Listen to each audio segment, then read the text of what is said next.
स्मृतिरपि त्वय्यर्चनं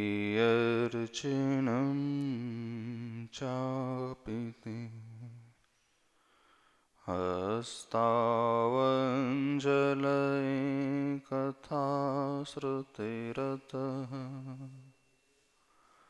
कर्णोक्षि सम्प्रेक्ष्यते सस्तत्यां व्यसनं शिरोनतिपरं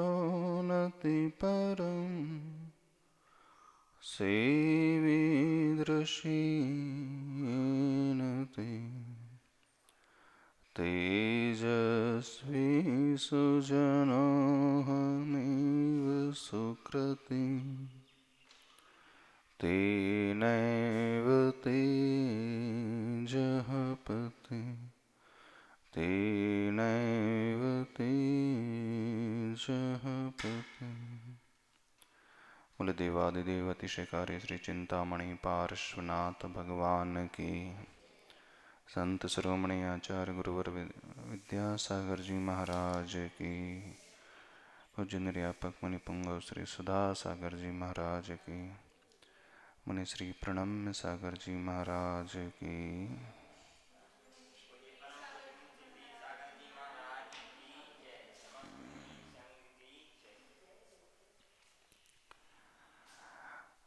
12 भावनाओं में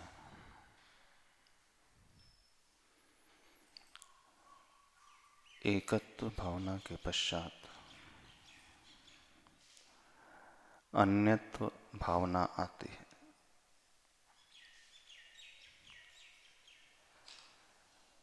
आप इन भावनाओं का पाठ करते हैं। यह अन्यत्व भावना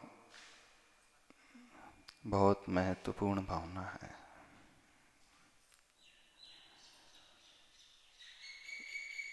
इसके माध्यम से हमारा भेद विज्ञान मजबूत होता है।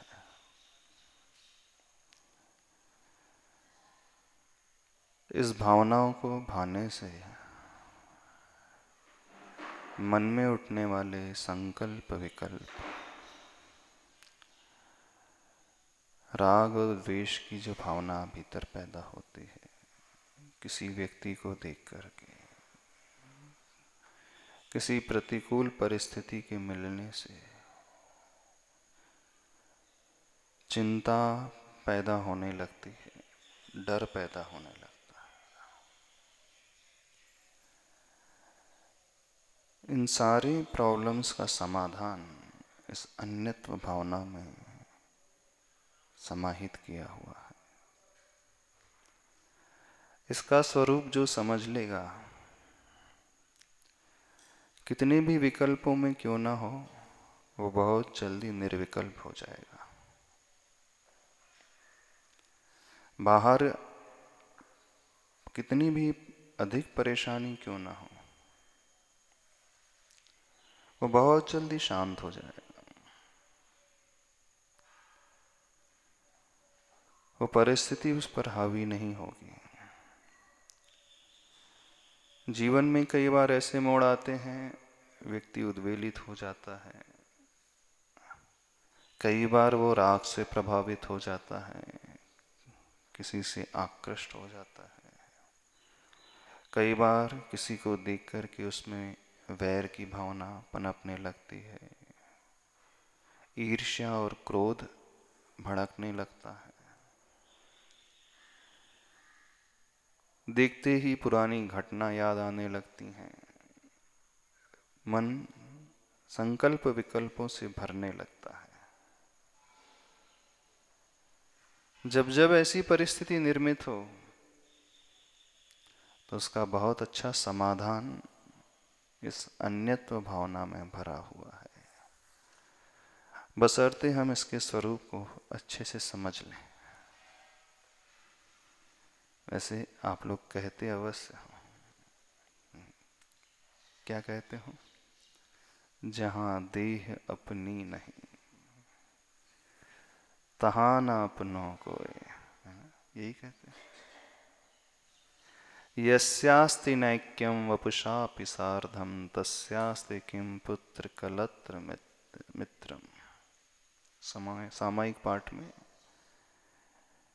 श्लोक आता है, उसी की हिंदी छाया इस 12 भावना में रखी है और कुछ नहीं है। जब इस शरीर से ही ऐक्य नहीं है, शरीर ही अपना नहीं है, पुत्र मित्र कलत्र स्त्री आदि वो हमारे अपने कैसे हो सकते हैं। अन्य भावनाओं को, अनित्य अशरण भावना को समझ करके जब व्यक्ति एकत्व भावना में आता है, एकत्व भावना को जान करके भी वह कई बार राग से प्रभावित हो जाता है। आचार्य भगवान कहते हैं इस अन्यत्व पने को हम समझने की कोशिश करें। एक बहुत अच्छा दृष्टांत आता है, उसके माध्यम से बहुत अच्छे से क्लियर हो जाएगा। आखिर हमने क्या मान करके रखा है। एक बार एक व्यक्ति, गांव का व्यक्ति पहली बार शहर आता है।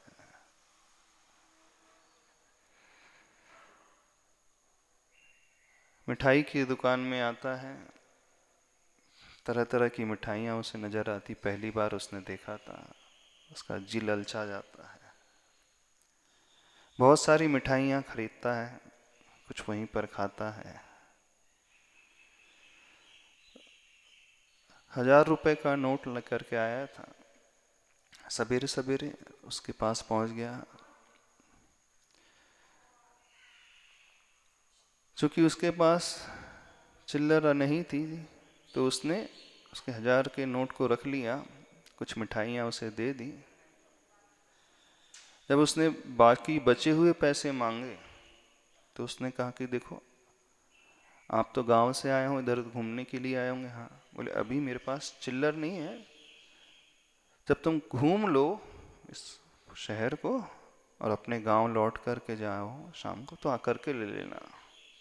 तुम्हारे जो बचे हुए 400 रुपए हैं, आकर के ले लेना, चिंता नहीं करना। अब सीधा साधा व्यक्ति था, तो बोले ठीक है, मान जाता है, क्या शाम को आकर के ले लूंगा, जब तक मैं शहर घूम लेता हूँ, कोई परेशानी नहीं। उसके मन में एक विकल्प आया, अब मैं शहर घूमूंगा, शहर इतना बड़ा है,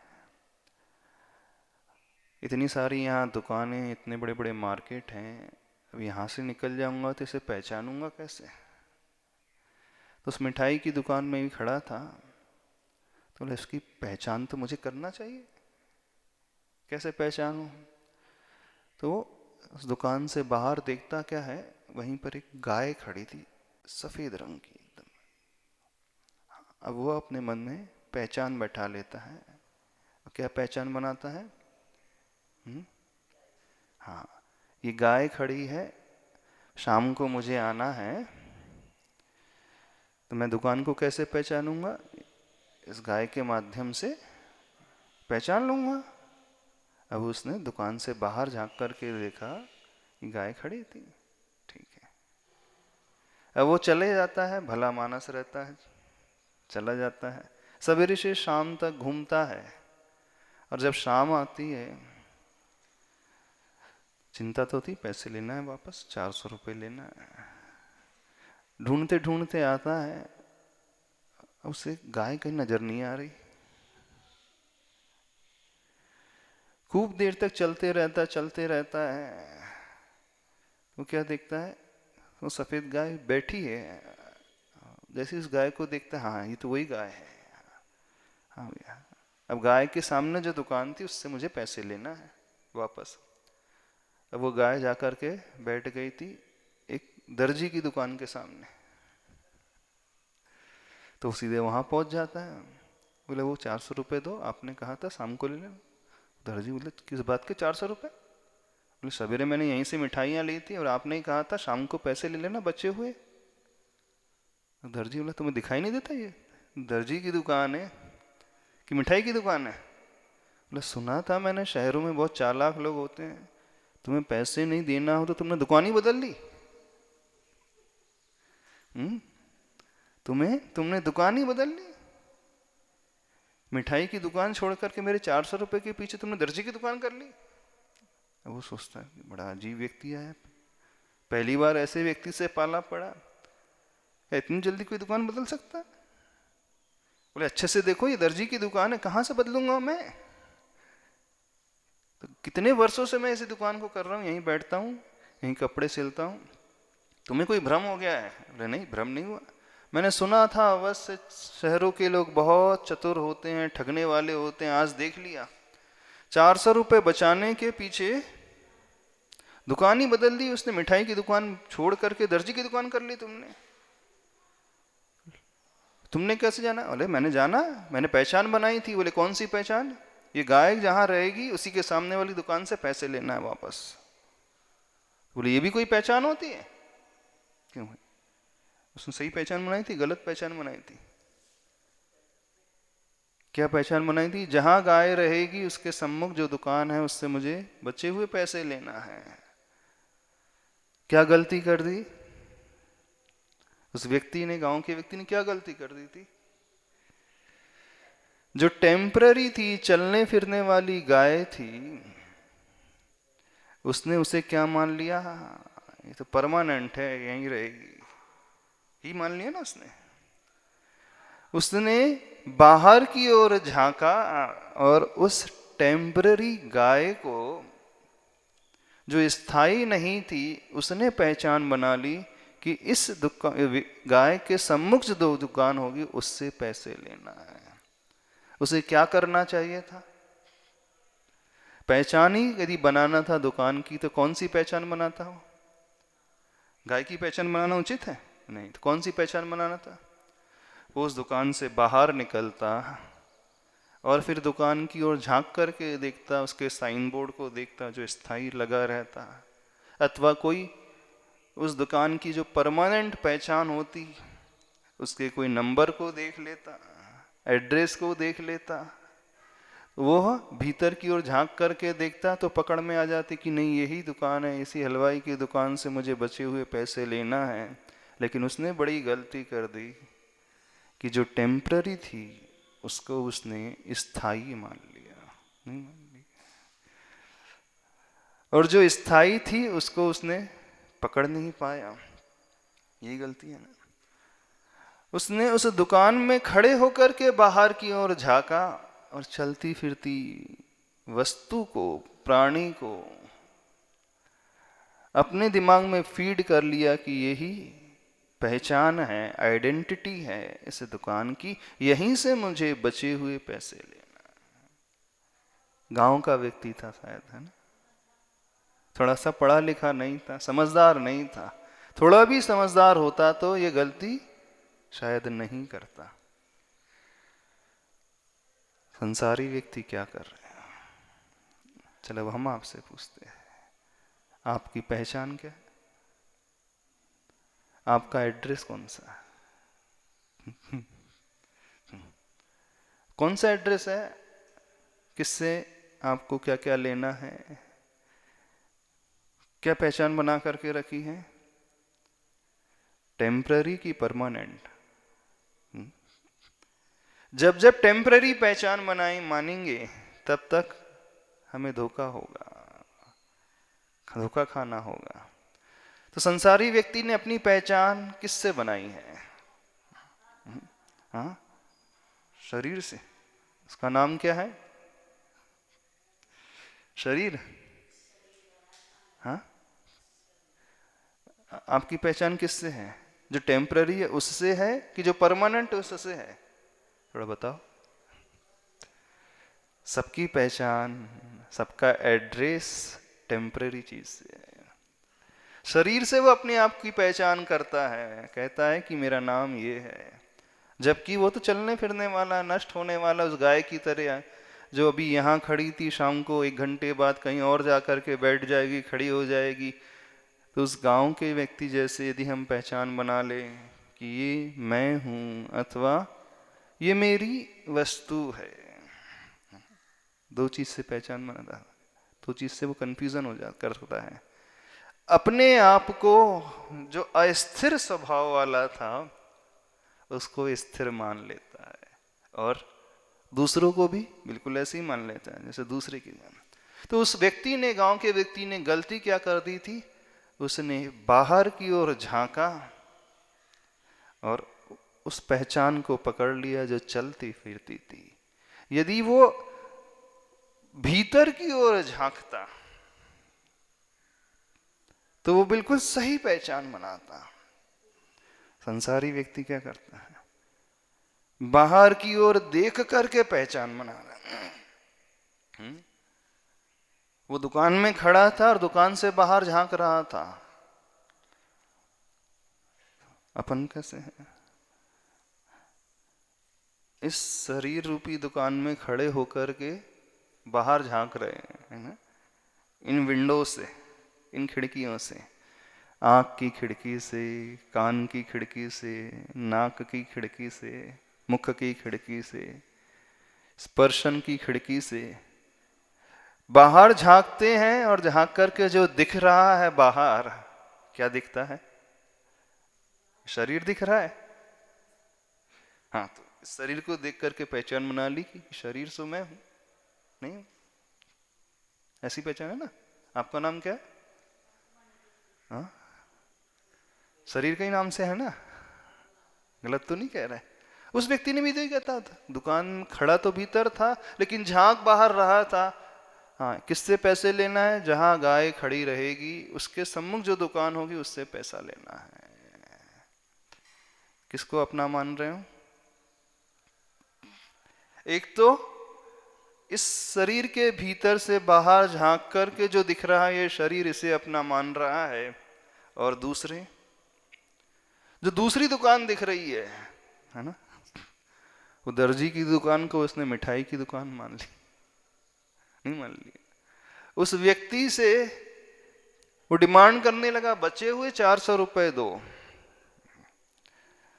आपकी पहचान किससे है? अपने शरीर से और अपने पत्नी के शरीर से, बच्चों के शरीर से, पति के शरीर से, पिता के शरीर से, मित्र के शरीर से। ऐसे ही तो नहीं, बिल्कुल सही पहचान है, नहीं है। टेम्पररी को पकड़ा है कि परमानेंट को पकड़ा? अन्यत्व भावना बस यही पैदा कर देती है, एक भेद विज्ञान हम सबके भीतर पैदा कर देती है। हम उसे पहचान बनाना सीखे जो परमानेंट है, जो स्थिर है, जो कभी नष्ट नहीं होगा, न कि उसे जो टेम्पररी है, इधर से उधर मूव हो जाएगा, जैसे वो गाय मूव हो गई, इधर से उधर चला जाएगा। हम उसको वैसा ही मान लेते हैं। मनुष्य भाव में आए तो अपने आप को मानने लगे मैं ऐसा हूँ, दूसरे भाव में गए तो अपने आप को मानने लगे मैं वैसा हूँ।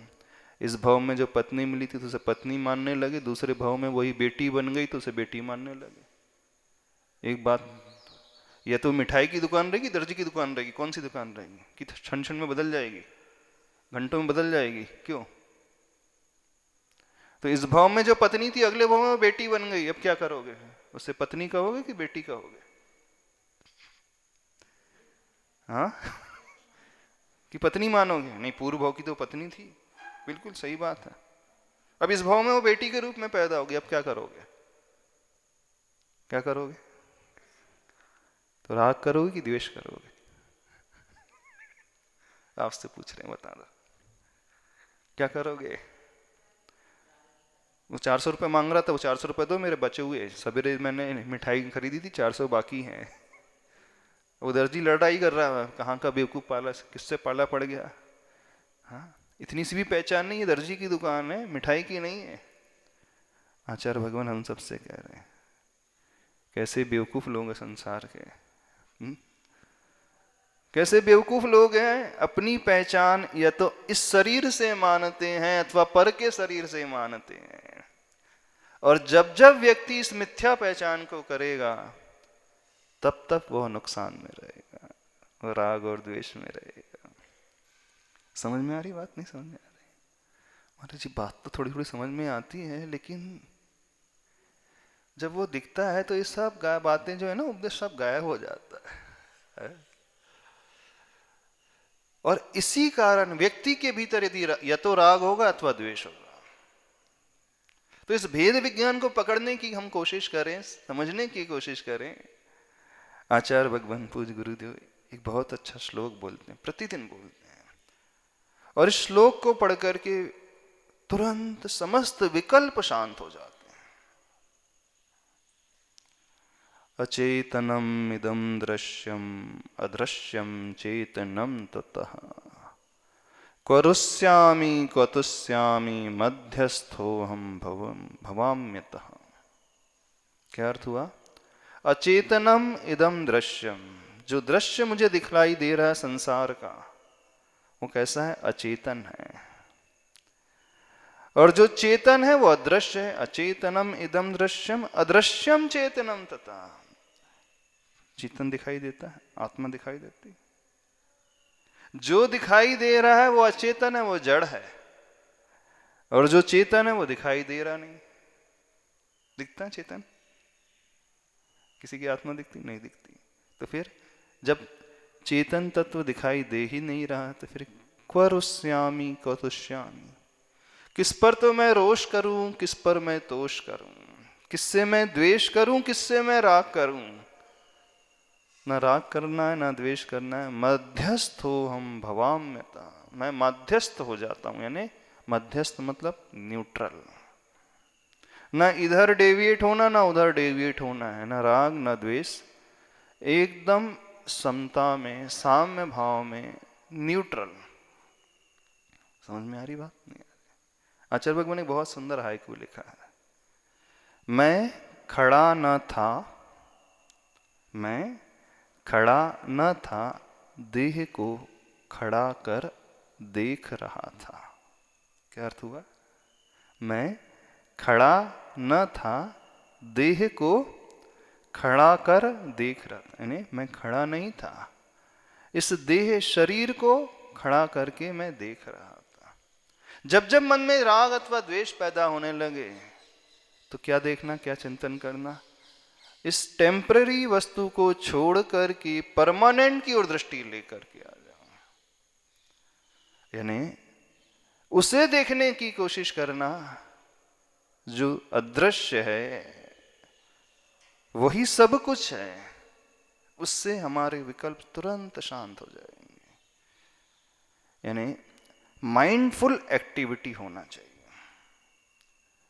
ऐसा पुरुषार्थ करना तो हम कैसे करें? एक प्रैक्टिस करो। बहुत अच्छी चीज बता रहे हैं आपको, अपने विकल्प को तोड़ने का बहुत अच्छा मार्ग बता रहे हैं। राग द्वेष से ऊपर उठने का बहुत अच्छा तरीका है। हर क्रिया को जब आप कर रहे हो तो आप ये देखना, महसूस करना, मैं नहीं कर रहा हूं, मैं करवा रहा हूं। मैं भोजन नहीं कर रहा हूं, इस शरीर को खिला रहा हूं। अभ्यास में लेकर के आना। मैं बैठा नहीं हूं, इस शरीर को बैठा करके मैं देख रहा हूं। मैं चल नहीं रहा हूं, इस शरीर को चलते हुए देख रहा हूं। मैं बोल नहीं रहा हूं, इस मुख के माध्यम से बोलता हुआ मैं देख रहा हूं। मैं सो नहीं रहा हूं, सोते हुए शरीर को देख रहा हूं। क्रिया सारी करना, लेकिन एक ऐसा अभ्यास भीतर हो कि जो भी क्रिया हो रही है, इस शरीर को करते हुए मैं वैसे देख रहा हूं जैसे किसी दूसरे के शरीर को करता हुआ देखता हूं। जब कोई भोजन करता है, अपन क्या कहते हैं? वो भोजन कर रहा है, ये ना? क्या कहते हैं? वह व्यक्ति भोजन कर रहा है, वह बोल रहा है, वह चल रहा है, वह सो रहा है, वो बैठ रहा है, वो बैठा हुआ है। बस जिससे ये भान हो जाता है। कौन सा भान? मैं नहीं, यह शरीर अर्थात वह। ये शरीर तो अलग है ना। तू चेतन, यह देह अचेतन, ये बोलते हैं ना। तू चेतन है, ये देह अचेतन है, जिसे ये ज्ञान हो जाए। भोजन करना, लेकिन करते हुए भी माइंड में ध्यान रहे कि मैं नहीं कर रहा हूं, इस शरीर को भोजन खिला रहा हूं। क्या कभी ऐसा अभ्यास होता है? मैं पानी नहीं पी रहा हूं, इस शरीर को पानी पिला रहा हूं। मैं बोल नहीं रहा हूं, इस शरीर को बोलता हुआ मैं देख रहा हूं, मैं जान रहा हूं।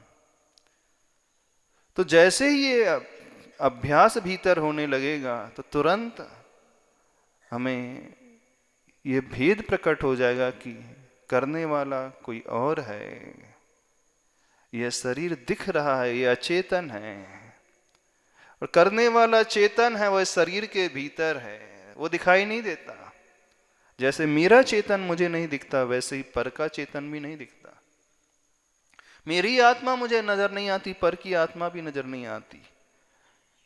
जब आत्मा नजर आ ही नहीं रही है, और जो नजर आ रहा है वो टेम्पररी है, स्थायी नहीं है, वो सत्य नहीं है, वो असत्य है, तो फिर राग किससे करना, द्वेष किससे करना?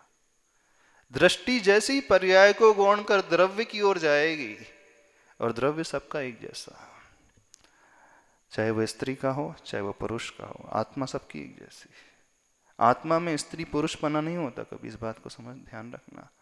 आत्मा में मनुष्य और तिर्यंचपना कभी नहीं होता, आत्मा सिर्फ आत्मा होती है। ये मनुष्य है, ये तिर्यंच है, ये पुरुष है, ये स्त्री है, ये पत्नी है, ये बहन है, ये बेटी है, ये माँ है, सब शरीर को लेकर के। आत्मा में न पत्नी पना है, न बहन पना है, न मातृत्व है, कुछ भी नहीं है। आत्मा सबकी एक जैसी, बस जिसे ये भेद विज्ञान प्रकट हो जाए तो उसके विकल्प अपने आप शांत हो जाएंगे। तो अन्यत्व भावना का अभ्यास कैसे करना है, बहुत प्रैक्टिकल अभ्यास बता रहे हैं। Mindful talking, mindful breathing, mindful sleeping, mindful eating, mindful walking, mindful doing everything. जागृत होकर के खाना, अर्थात मैं नहीं खा रहा हूं, शरीर को खाता हुआ मैं देख रहा हूं, जैसे पर के शरीर को देखते हैं। शरीर भी तो पर ही नहीं अपना, जो हमारे आत्मा के स्वभाव से भिन्न स्वभाव वाला पर नहीं है, क्योंकि शरीर का स्वभाव जड़ है, स्पर्श वाला, रस वाला, गंध वाला, वर्ण वाला। आत्मा का स्वभाव स्पर्श से रहित, रस से रहित, गंध से रहित, वर्ण से रहित, रूप से रहित, आकार से रहित। नहीं, तो जो विपरीत नेचर वाले हैं, विपरीत ही द्रव्य हैं, एक चेतन द्रव्य है, एक अचेतन द्रव्य, एक जड़ है, एक जीव है, अजीव है, एक अजीव जीव। तो जो दो अजीव और जीव एक कैसे हो सकते हैं? थोड़ी गहरी बात है। अन्यत्व भावना भाने वाला व्यक्ति कैसा होता है जानते हो? निर्विकल्प रहता, हमेशा आनंद में रहता है। बाहर भले कितने भी विकल्पों के साधन मिल जाए, उसे कोई फर्क नहीं पड़ता। जिसे यह पकड़ पैदा हो गई, समझ लेना, वो दुनिया में सबसे निराला व्यक्ति रहेगा। वो कभी टेंशन में आ ही नहीं सकता, विकल्पों में आ ही नहीं सकता। क्यों? ये वो बाहर जो देख रहा है वो सब छूटने वाला है। कैसे है? वो गाय की भांति है। मैंने गाय को पहचान नहीं बनाया है, मैंने तो परमानेंट को पहचान बनाया, उसकी पक्की धारणा है। और जो गाय को पहचान बनाएंगे वो हमेशा धोखे में रहेंगे, नुकसान में रहेंगे, उस गाँव वाले व्यक्ति की तरह। सब गंवानी है कि नहीं संसारी? आप लोग कैसे हैं? आपकी पहचान किससे है? आत्मा से है, शरीर से। तो आचार्य भगवान कहते हैं, जब भी विकल्प पैदा हो, अचेतनम इदम दृश्यम,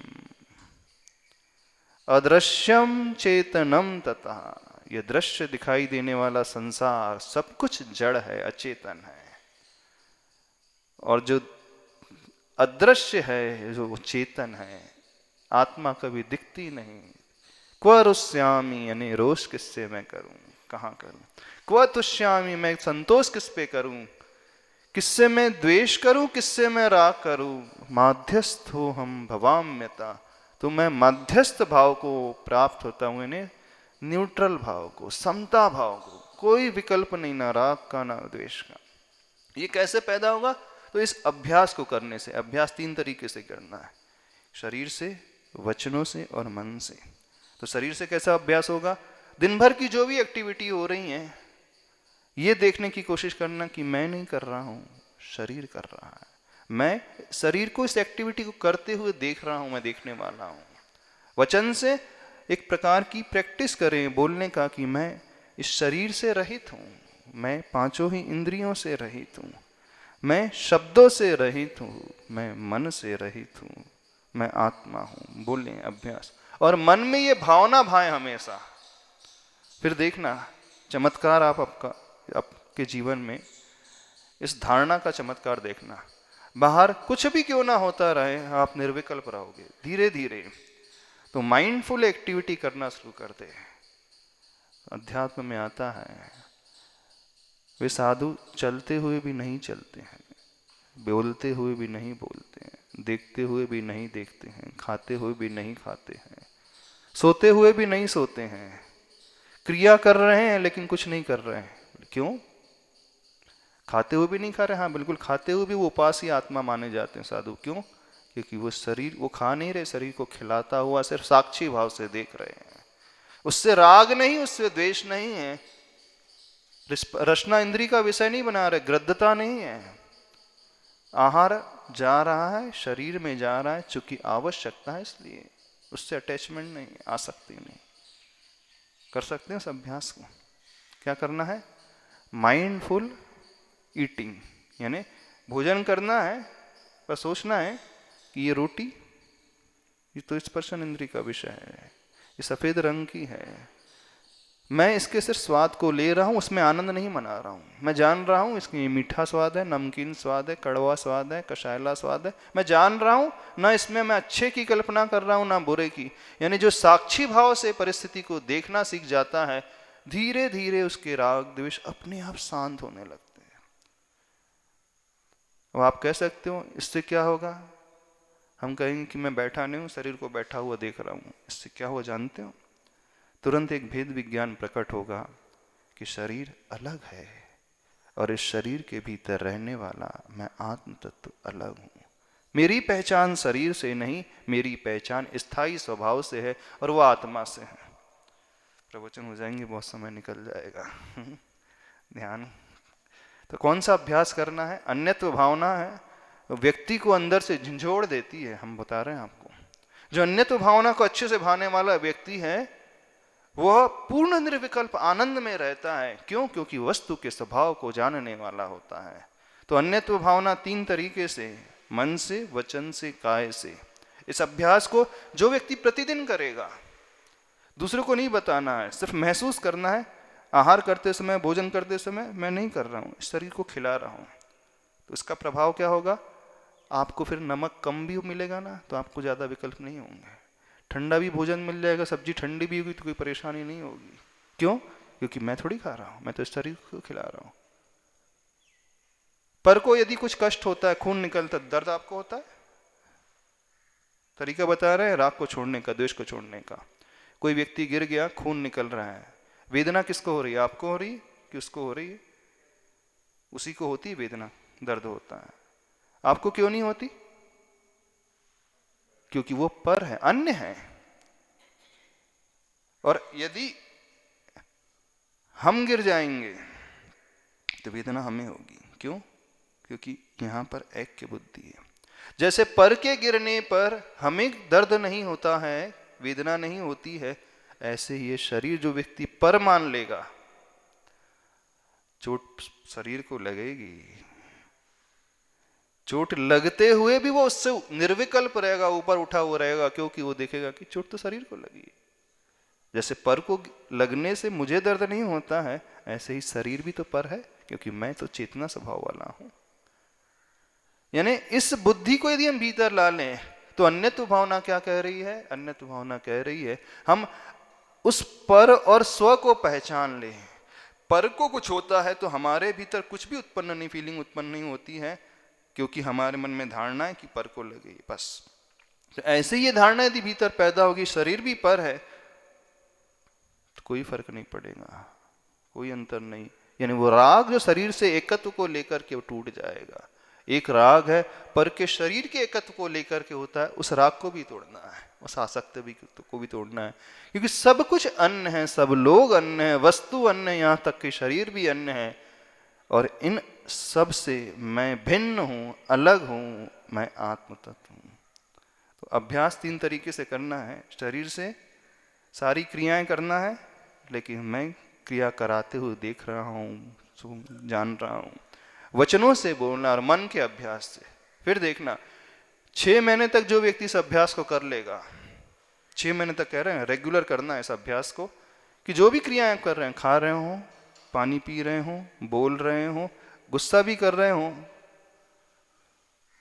तो देखना कि मैं नहीं कर रहा हूं। मैं गुस्सा करते हुए जैसे दूसरों को देखता हूं, वैसे ही अपने आप को, शरीर को भी देख रहा हूं, तो धीरे धीरे अपने आप आपका गुस्सा तुरंत शांत हो जाएगा। क्यों? क्योंकि क्रोध अलग है और आप क्रोध को जानने वाले हो गए। तो जहां दो अलग चीजें आती, बिल्कुल शांति हो जाएगी। गुस्सा भी बहुत भी आता है आपको, मान लीजिए, इसका सबसे बड़ा इफेक्ट क्या होगा आपके जीवन में बता रहे हैं। क्योंकि कई लोगों के मन में प्रश्न हो सकता है कि ऐसा कहने से क्या होता है। ऐसा कहने से ये होता है कि हम इस भिन्नत्व को, अन्यत्व को समझ लेते हैं। राग भी यदि पैदा हो रहा किसी को देख करके, तो आप ये अभ्यास करना कि जो मैं राग हो रहा हूं उसे देख रहा हूं, और जैसे हम राग को देखने वाले हो जाएंगे तो तुरंत राग टूट जाएगा। द्वेष भी हो रहा है किसी को देख करके, गुस्सा भी आ रहा है, वैर की भावना जाग रही हो रही है, जैसे पर को हम देखते हैं वैसे ही इस शरीर को वैर करते हुए देखना। यानी हम अलग हो जाएं और वो क्रोध का भाव अलग हो जाए, वो राग का भाव अलग हो जाए, वो द्वेष का भाव अलग हो जाए, तो उसका असर जिंदगी में बहुत अलग ही प्रकार का होता है। थोड़ी गहरी चीज है। अभी तक सिर्फ मंत्र मंत्र पढ़ते आए हूँ, लेकिन जो 12 भावना होती हैं बहुत अलग ही प्रकार की होती है, जिंदगी को बदल देती हैं। लेकिन होगा तब जब हम एक अभ्यास को करेंगे। तो अभ्यास 3 तरीके से करना है। काय से, डेली एक्टिविटी जो भी कर रहे हो अपने आप से अलग करते हुए, वचनों से बोल करके और मन के माध्यम से सोच करके। समय अधिक हो गया आज तो, लेकिन इसके बगैर समझोगे भी नहीं। तो क्या समझ में आया? परमानेंट को पहचान बनाना है, टेम्पररी को नहीं। उस गाय को पहचान नहीं बनाना है, जो परमानेंट है उसे पहचान बनाना है। इस भेद विज्ञान को प्रकट करके देखना जिंदगी की बढ़िया आपकी दशा कैसे बदलती है। चलो 5 मुद्राएं करना है। समय तो हो गया, चलो ओम का उच्चारण कर लेते हैं, आज समय नहीं है, लेट हो गया वैसे ही। गहरी श्वास लेकर के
कानों में मुट्ठी को डालो।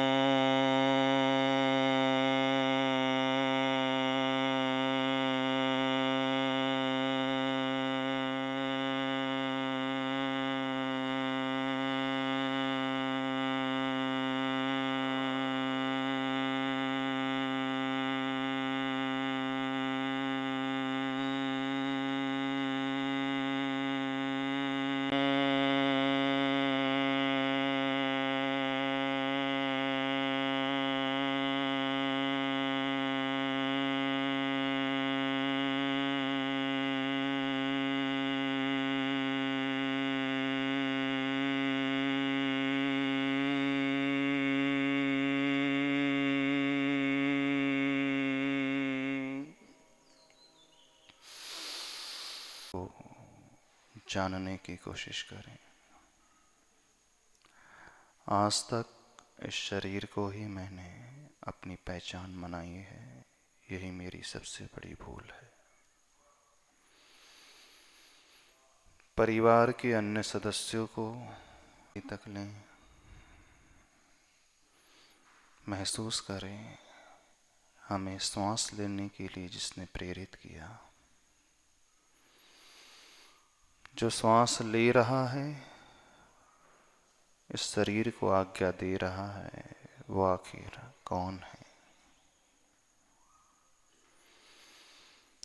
ये श्वास ही है जो हमारी आत्मा और शरीर के बीच एक माध्यम बनती है, जोड़ कर के रखी है इस आत्मा को शरीर के भीतर।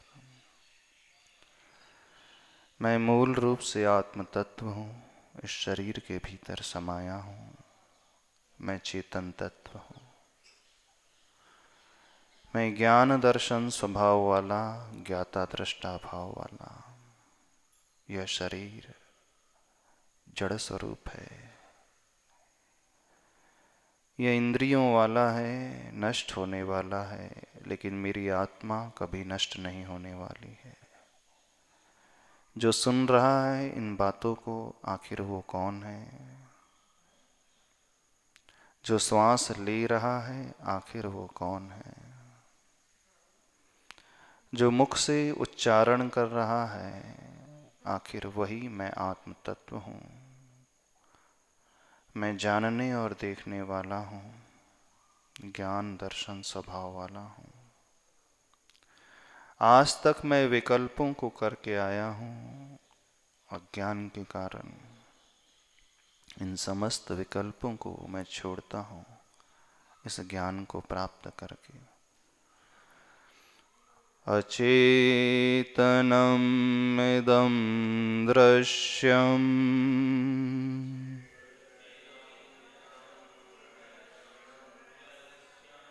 अचेतनम् इदं दृश्यम्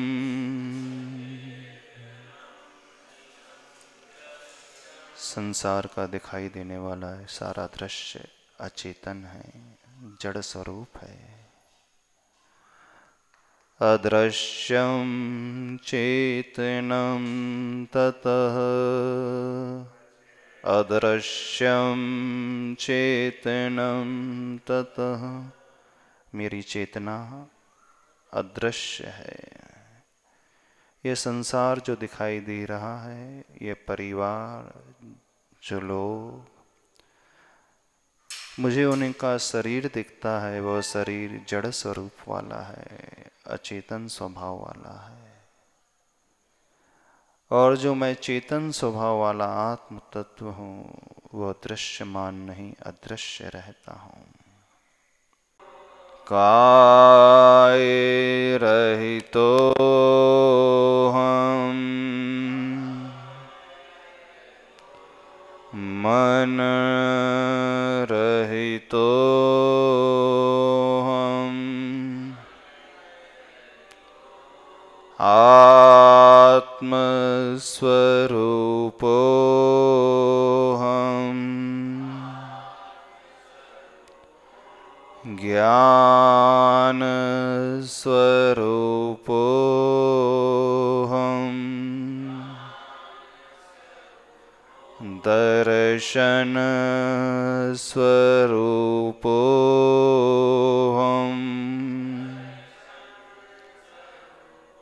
साक्षी स्वभावोऽहम्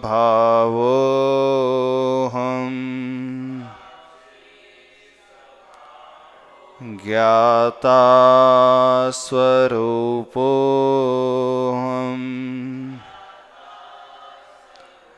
द्रष्टा स्वरूपोऽहम्